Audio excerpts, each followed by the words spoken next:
Hello, friends. Welcome once again to the Perfect Bound Podcast. This is a podcast all about anything and everything comic books and comics related, brought to you by the Panel Jumper and Comic Extension. My name is Ben. With me is Nicole Lamb. Hello. Hello, Cole Hornaday. Hello, Ben. Hello, Cole. And Chris Casso. Hello. Hello. How is everybody this fine evening? It's okie dokie. It's cooling off. Yeah, It is we've cooling been in off. a bit of a heat stroke here. It was 90 degrees. I'm stroking. I don't know about you. Well, then. This Get medical all ages attention, podcast. guys. Yeah. Oh, you guys are going to a naughty place. I wasn't in a naughty place. I was referring to, palpitations, blood pressure rising. We're still there. Hallucinations.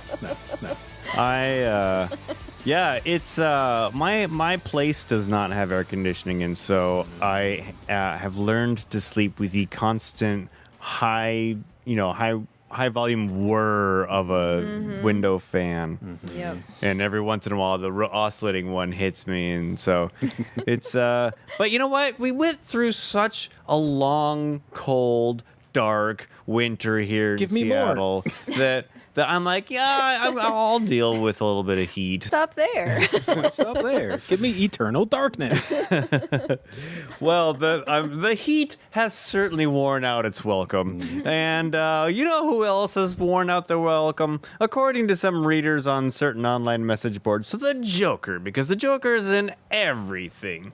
And I could list off all the ways the Joker has made an appearance in the past couple of years, but I'm not going to because I didn't write it down. But my question to you is, do we think the Joker's been overexposed? Is it because he's like the perfect Batman foe, or is it because he's like the most recognizable one from the Rogues Gallery and the most marketable one? Yes, and yes. All right.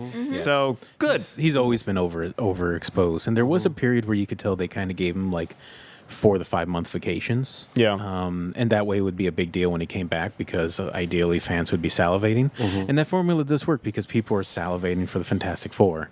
So it's just like, but they could only retire him for so long because he is the ultimate Batman villain as far as marketing is determined. Yeah. And so it's like, we need to make money, so you can't shelf him for too long.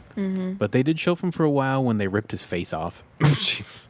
He was there and then he disappeared in that run for a while. Well, then there was a whole thing about there being so many clones or duplicate Jokers. There was that whole discussion too. Do you even know what they're leading to?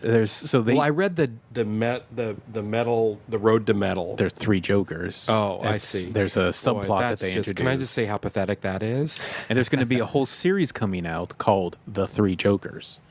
So Are they from different timelines? We don't know yet. Oh, okay. Yeah. So Maybe it will solve this mystery. But there isn't in the Road to Metal they talk about. I haven't read any of the other metal things. Yeah.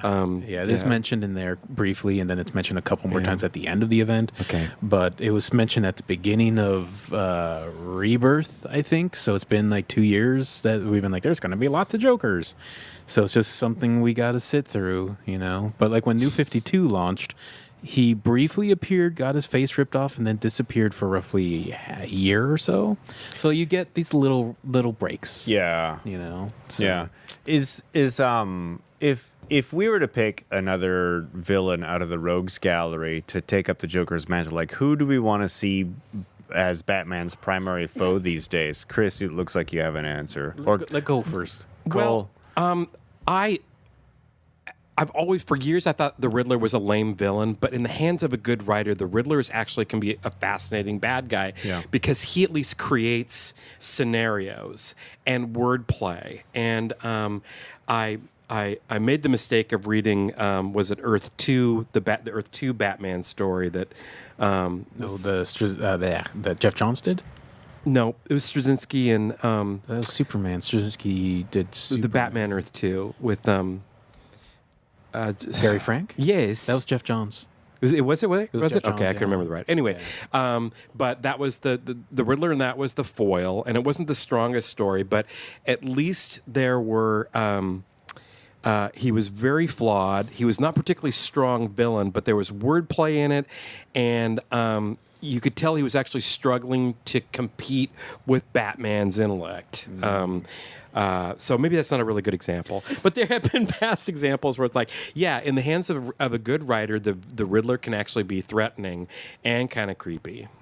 Yeah. They focused on him for almost a year at the end of New 52.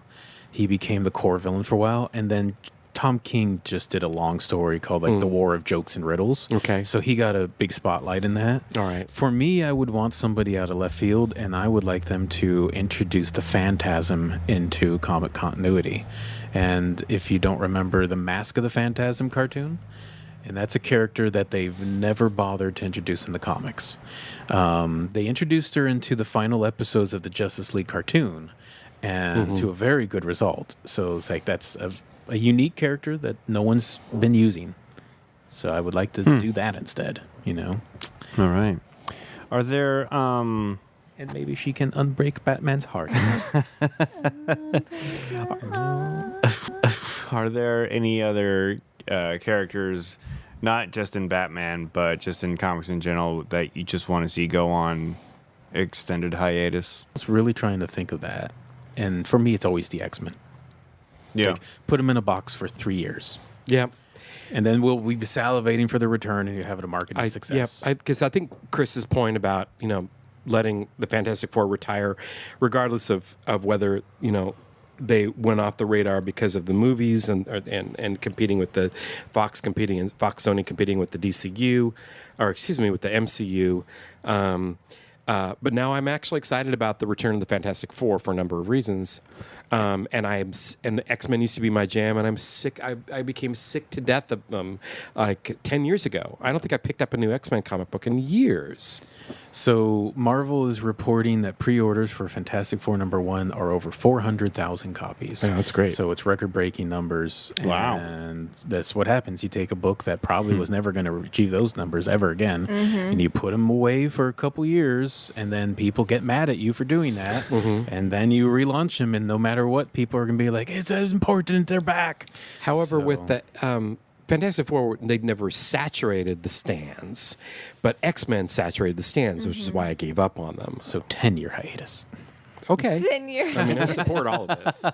And I take it back. I did pick up the, and I felt a bit bilked in doing it, but when they brought the teen X-Men, the tiny teens, All new X-Men. all new X-Men, I got caught up, and that was Bendis and Stuart Eminem, right? Yes. Yeah. And for the first 5 issues, I was like, I like this. This is fun. And it got so boring so fast. It went too long. So trite. It just went too long.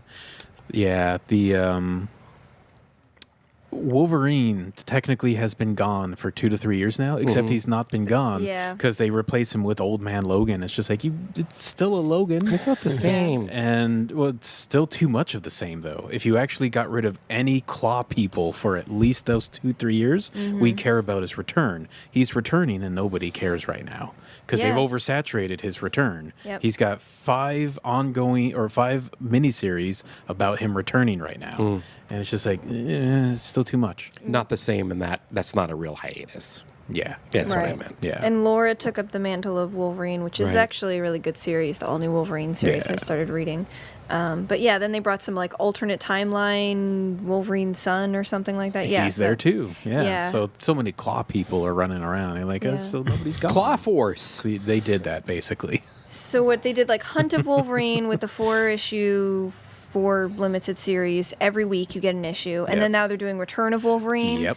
It's not even Wolverine. It's like we're still in the process of returning him. Like, you just get him in there. Except or he's don't. already returned because he's in another Marvel event already as Wolverine. And you're just like, okay.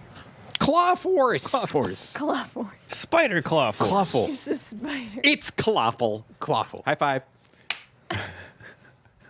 All right, today's show is brought to you by Clawful. Pick it up at your local AMP. Clawfuls. Tasty. All right. Before we move on, do we have anything we want to say about either the Joker, the Rogues Gallery, or comic characters who have overstayed their welcome? I want Batman to take on friendship. Everybody to enemy? take on friendship. I just am a sucker for friendship. Would friendship be a foe for Batman? Yeah. Yeah. Dude, Volume 5, like, he's begrudgingly Superman's friend. Can we put Batman's sadness on hiatus? Where he just tries to find himself again and he Yes. finds friendship. Yes. Yes. Exactly. Yes. I'm down with that. Everyone else will hate it, but I'll be like, this is the best comic ever. I want a vacation comic for Batman where he takes 5 months and he Yes. just comes back feeling refreshed and happy about life. Batman goes to a spa. We'll call He it is- Batman Grounded. Yes. So you just put a block on any vacations for superheroes because we Yeah. cannot have refreshed superheroes. Oh. They can't be married. They can't be well rested. Nothing. If they have children, the children have to hate them. That's right. Yeah. Mhm. Yeah. I don't know what they're talking about. Oh, lordy. Cole mentioned, we mentioned a couple weeks ago that you wanted to talk about Harvey Pekar. So let's move on to talking about the great Harvey Pekar. Okay. Tell us about Harvey, Cole. Well, I discovered Harvey back in the day when I was still mired in superhero comics. My friend Steve Mattson said, hey, you got to check out this guy's independently published stuff. Well, what's it about? Well, it's this guy, and he lives in Cleveland, and he works for the Veterans Administration as a file clerk, and he writes these comics about his life and his weird friends and his family, and it's really cool. I'm like, gee whiz, that sounds like the most excruciatingly boring thing in the world. And then Steve threw the caveat out and was like, oh, and he shows up on Letterman from time to time. And everybody like thinks he's crazy. So I eventually got my hands on the American Splendor anthology and fell in love with it. So let me double back here. Harvey Pekar, he passed in 2010, but he was kind of known to the world as the poet laureate of Cleveland. And he really did just write comics about his daily life and his daily struggles. And Harvey is an unrepentant neurotic. And he is spunky and quirky and easily agitated. And I think he's just like the living embodiment of high blood pressure. When the guy shows up on Letterman the first time, his voice is squeaky. It's like nasal and squeaky and hoarse. And you think, is this how this guy really talks? Is this guy's really that's how terrible to be going through life? And then if you watched more of the episodes, like the third time he shows up on Letterman years later, his voice is normal because he's actually had an opportunity to relax. And as soon as Letterman gets the guy agitated, his voice goes up into his head and he's screeching. And it's like, he's so hard to relate to, and yet you instantly relate to him. How old is he about When he shows up on first Letterman, started showing up on Letterman? He is in his late 40s. Okay, so Yeah. he's had some years. Yeah. Okay. In fact, that's the point.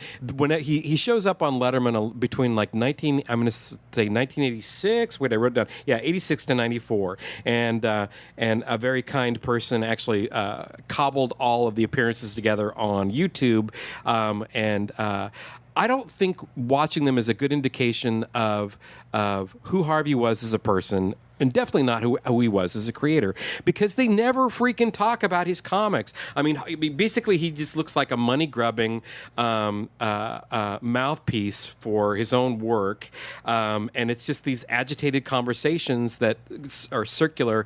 And no, I would not be inspired to go out and buy Harvey's books watching him on Letterman. In fact, I probably feel pretty sad for him. But I did pick up his book and was really taken by the fact that, yeah, these are just stories of his daily life, working through a lot of his neurotic issues, his fears and his foibles. And it was a wonderful, wonderful exercise in what Plato called the examined, or Plato once said, the unexamined life is not worth living. And Pekar spent his entire life, creative life, examining his life down to the minutia. And there's a lot to be gained from looking at this man's life, because he was just a common Joe, a really freaking neurotic common Joe, but there was a lot to be gained from reading his stuff. And I was flipping through the anthology collection today that was printed back in, I think it was printed in 91. Do you know, is this still in print? We've been having a lot of trouble trying to get those back in. Yeah. So there's no real accessible copy Yeah. for comic stores right now. Okay, so because he self-published a lot of his stuff, this collection I'm holding was done through 4 walls, 8 windows, and then once his regular series concluded, I think it ran from 76 to 83. It was like a magazine format, black and white. Then he went to miniseries and standalone graphic novels and stuff like that. But here's what he would do. He would write these little anecdotal stories, and he would have a whole range of artists contribute. But of course, the most well-known contributor to the stories was Robert Crumb, and he and Crumb became pals. They met when they were both foraging for jazz records at a garage sale. Did you have anything you want to share about Harvey? Well, I picked up just a lot of little bits and pieces that I thought were interesting and some quotes. And one thing that I kind of figured, but I didn't know it was specifically attributed to him, is that he is credited for being the first author to publicly distribute memoir comic books. Really? And while it's common for people today to publicly write about their lives on blogs and blah, blah, blah, blah, blah, in the mid-'70s, he was doing all this before it was commercialized at any point. So he's been generally credited for that. And there's one quote that I really love from him. Life is a war of attrition. You have to stay active on all fronts. It's one thing after another. I've tried to control chaotic universe, and it's a losing battle, but I can't let go. I've tried, but I can't. So, He's a terribly cynical person, but he turned that cynicism into a kind of poetry. So they actually did a film about an American Splendor film in 2003, which I saw when it came out and loved, and regret that I have not seen it multiple times since. It's starring Paul Giamatti. It was directed by Sherry Springer Berman and Robert Pulcini. The cool thing about this movie is that it's both documentary and dramatic film, because you've got Giamatti playing Harvey, and they're playing out events in his life and whatnot. But then they will cut to very documentary style pieces where they're interviewing Harvey and his wife and his daughter and The actual Harvey, or is it Giamatti playing no. Harvey? Okay. It cuts in and out, and I think there's a third aspect of the film, if I remember correctly, where they're either animating the the comics, or something like. I remember it being in 3 different approaches, but they dovetail together in a really successful way, because. And one of the things I loved about it is that he truly has these quirky people that he associated with through his job, and kind of like this losers club of very oddball people. I think that we're either his friends, neighbors, and coworkers, and you see people playing them. You see actors playing them alongside Giamatti, and then you meet the real people, and these people are so dang quirky. It's like there's no actor that could really capture the essence of these people. It's really great that they do the documentary aspect, so you get to know them that way. So I highly recommend the movie. Yeah, I It's didn't a know great that movie. part. And Yeah. they also did Our Movie Year book soon after that, Right. too. So you get to see him do his autobiography about the movie. Yeah. Cool. So, yeah. There's a Didn't book realize that was that's 2004. that's his like transcripts, comic adaptations of his appearances on Letterman. Anyway, sorry I cut you off. Oh, no, I didn't realize that was 2004 when he released that. Yeah. So it's been a while since the movie. Yeah. I've seen the movie. Yep. The movie came out in 2003, and he passed away in 2010. And he carried the books over to Vertigo, and I think I could still get some of those into Okay. the store fairly easily. But like you said, he started doing self-contained short volumes. He did The Quitter with Dean Haspiel, and he also did Not the Israel My Parents Promised Me, which is the one we were desperately trying to figure out, because it's another book that sounds just like that as well. And then he also did Yiddishkeit, Jewish Vernacular and the New Land.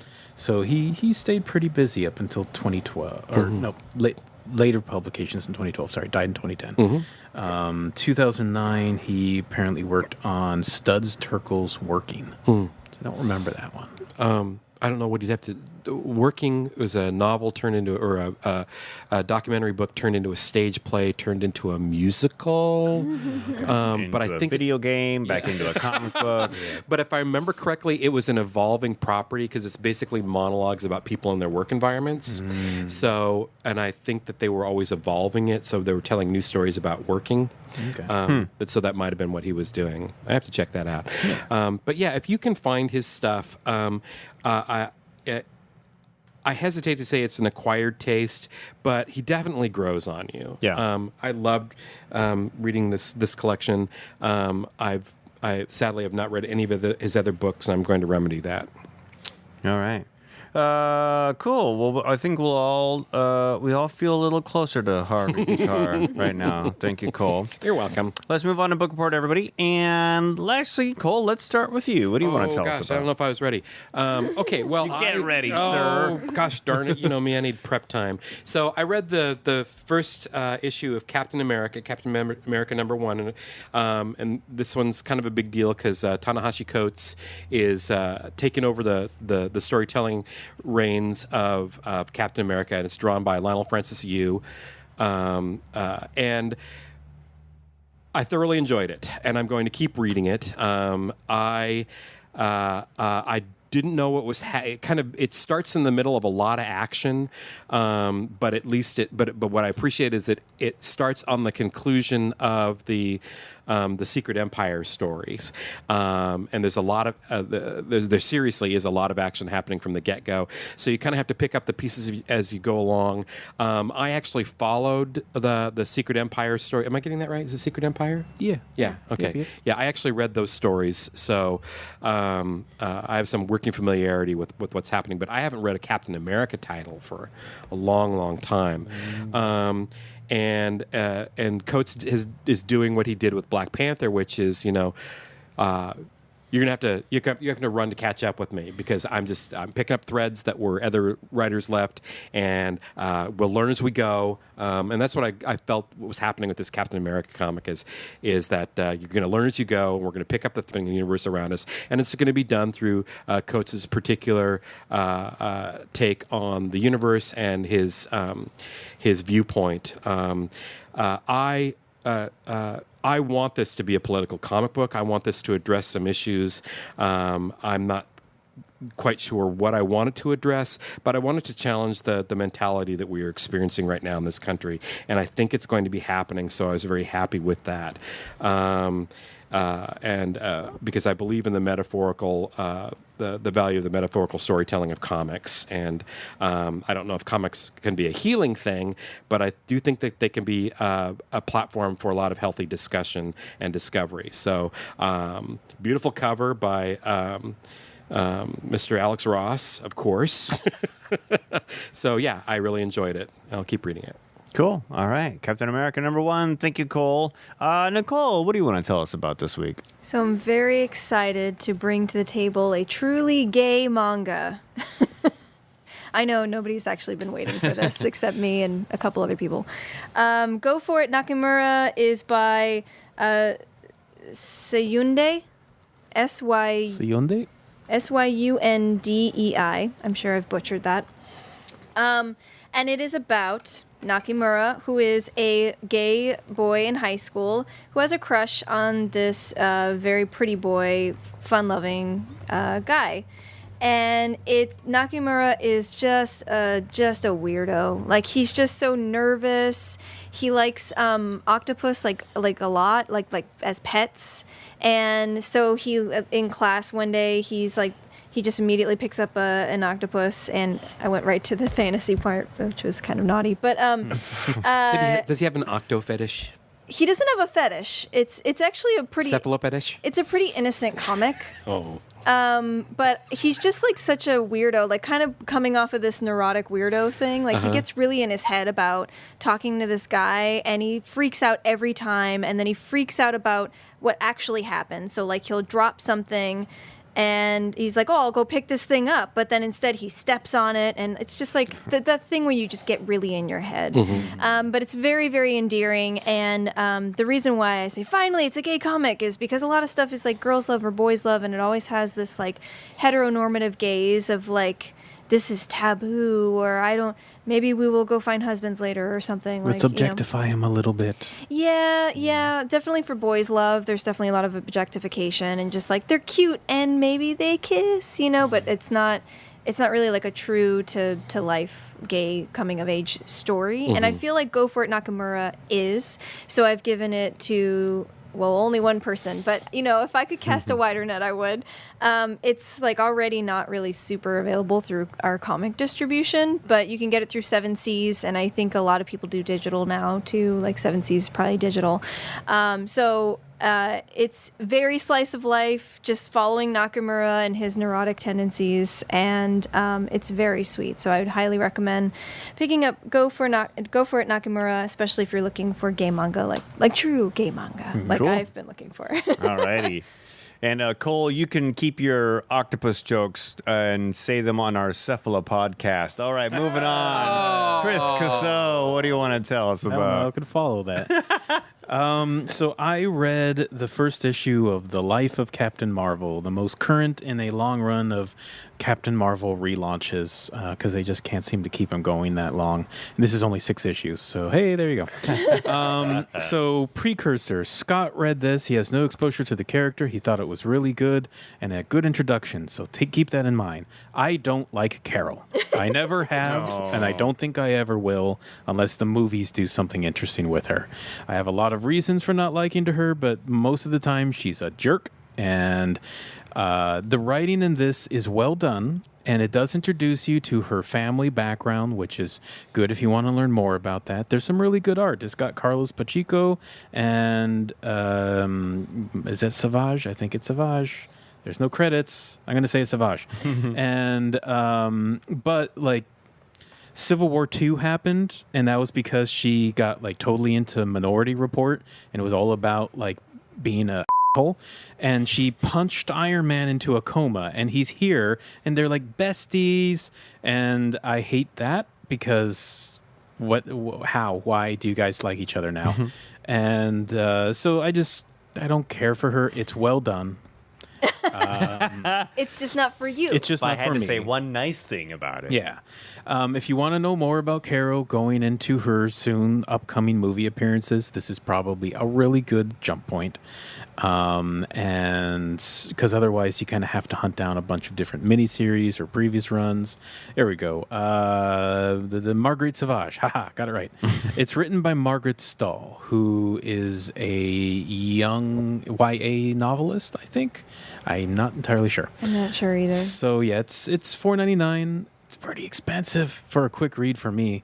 It's got a really nice cover by Art Germ. Yeah. And so there are positives to be said. I'm the wrong person to say them, though. Excellent. All right, The Life of Captain Marvel.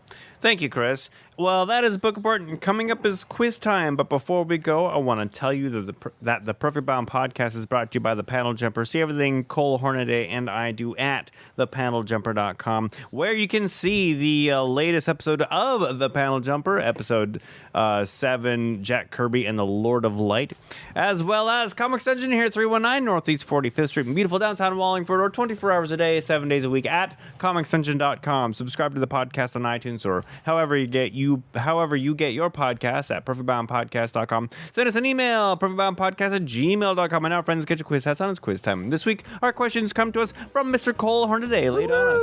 Okay, this quiz time for episode number 183 is actually, the title is actually a quote from one of my favorite bands. Generals and majors always seem so unhappy lest they got a war. XTC Black Sea 1980. A quiz time devoted to some mighty militarized supporting characters.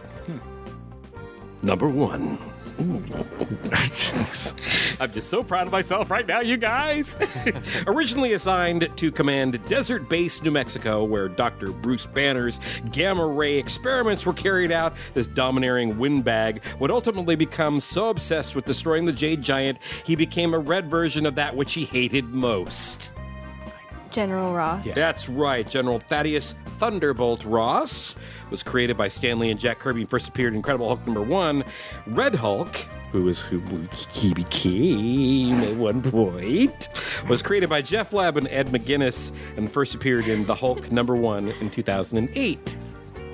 And his daughter became Red She-Hulk. Yeah, right? and Betty became the red. The red is in the genes. Sadly, I lost track of those. I was having fun with them, and then I just stopped. Yeah. The next, originally employed as a circus strongman in the days before World War II, this red-haired muscle man found himself coming to the aid of Sergeant Nick Fury and Sam Happy Sawyer, helping them escape from Nazis and ultimately joining Fury's newly formed Howling Commandos to become the One-Eyed One's second in command. Dum Dum Dugan. Dum Dum Dugan was created by Stan Lee and Jack Kirby and first appeared in Sergeant Fury and his Howling Commandos, issue #1 in 1963, and eventually becoming Fury's right-hand man. Chris, my words are precious. Like Shakespeare. I'm sorry. Or maybe Christopher Marlowe, but second string. All right. Anyway, but he eventually winds up in S.H.I.E.L.D. with those guys. And with those Howling He ended up chasing Godzilla for a while. He did. Yes. Yeah. And you know what? I'm trying to figure out how I can work that into the next panel jumper, because next one is Atomic Monsters. Ooh. All right, next question. This hard-bitten and outspoken U.S. Army general fathered that plucky and forthright reporter for the Daily Planet, Lois Lane, the woman who would, in time, come to be wooed by the last son of Krypton. Who's that daddy? General Lane. General Sam Lane. I was going to say that as like a joke. That's actually it. General Sam Lane, along with his wife Ella, was introduced in Superman's Girlfriend, Lois Lane, number 13 in 1959 by Robert Bernstein and Kurt Schaffenberger. He was Wonder Woman's first love interest and a top secret level operations agent of the United States government. And with each subsequent reboot of the DC universe, became a decorated soldier in nearly every U.S. conflict from World War II to Vietnam and beyond. He served as a pilot in military intelligence and is known for his skills in aviation, tactical analysis, hand-to-hand combat, and military protocol. Steve Trevor. General Steve Rockwell Trevor was created by William Moulton Marston and first appeared in All-Star Comics #8 in December of 1941. Steve Trevor is a trusted friend, love interest, and partner who introduces Diana Wonder Woman to the man's world, quote unquote, and has served as Wonder Woman's United Nations liaison. Lyle Wagner portrayed the character in the 1970s Wonder Woman series starring Linda Carter and Chris Pine, of course, in the 2017 Extended Universe film Wonder Woman. This is a thing, DC Extended Universe film. DCEU. Oh, okay. That's their version of the MCU. And, this is new information to me. Chris Pine will also portray a character presumed to be Steve Trevor in Wonder Woman 1984. That's what they're calling the next one? Yeah. 1984. Turns out it's Captain Kirk who's flown back in time. Kirk, I spit at thee. All right. Once Krypton's greatest military leader, this fanatical warmonger was banished to the Phantom Zone for crimes he committed against the good people of Krypton. Trapped for years, long past the destruction of his home planet, he emerged from his interdimensional prison seeking revenge against the man he blamed for his captivity by going after his jailer's only surviving son, Kal-El of Krypton, the hero known as Superman. Kneel before Zod. Kneel before But can you remember the name of his lackeys? No, because they're different in the movie. Yes. Lod. One of them is delicious Indian bread. What? Naan. Naan. Now, is that the name of the character in the comics or just in the movie? I thought the names were different. that in the was There movie. might be one in the movie. Okay, Naan, and what was the Ursa. Ursa and Naan. All There's right. been some weird names, but anything's possible. Here's my lackey, delicious Indian bread. They just weren't trying, were they? No, I'm sorry. They were also really hungry. There's just a bunch of stoners.